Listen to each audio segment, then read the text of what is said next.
So this Photoshop tutorial is only a sample video showing you bits and pieces of the entire tutorial that you can locate on masterflash.net, where you can find source files and the entire tutorial. So what we're going to do is we're going to let this roll out for a little bit. Okay, we've got a short little spot healing brush tutorial right here. Okay, what we're going to do is we're going to get rid of these guys right here, and I'm going to kind of clean up some of these smudges. I don't know if that's a part of the camera itself or if that is somewhat of a bird chasing another bird. You can see that.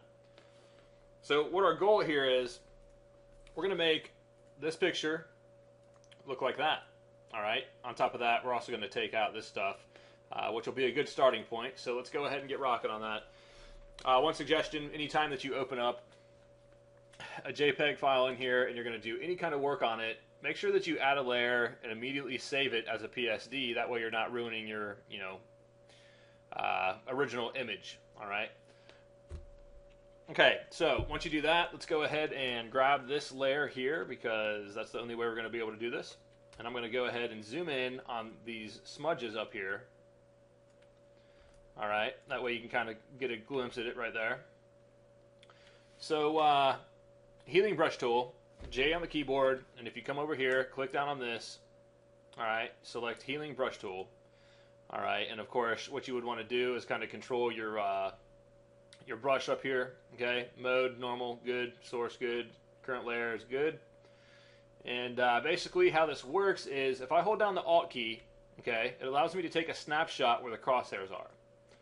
Meaning that now, if I were to move my brush over the top of this, you can basically see the snapshot over the top of whatever the smudge is right here. Okay, so if I click down once, it disappears.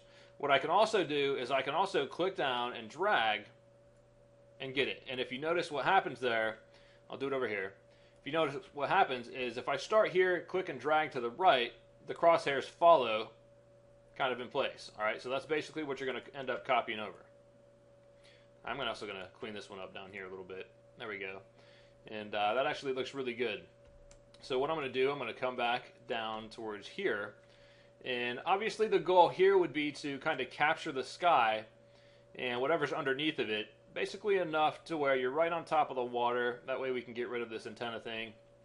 Alright.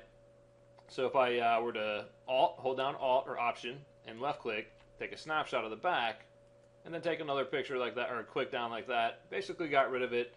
And of course, if we zoomed out, you can't really just see it. Kind of looks like it's just some brush off in the back, sort of like what's over here. So I'm actually happy with that. Okay.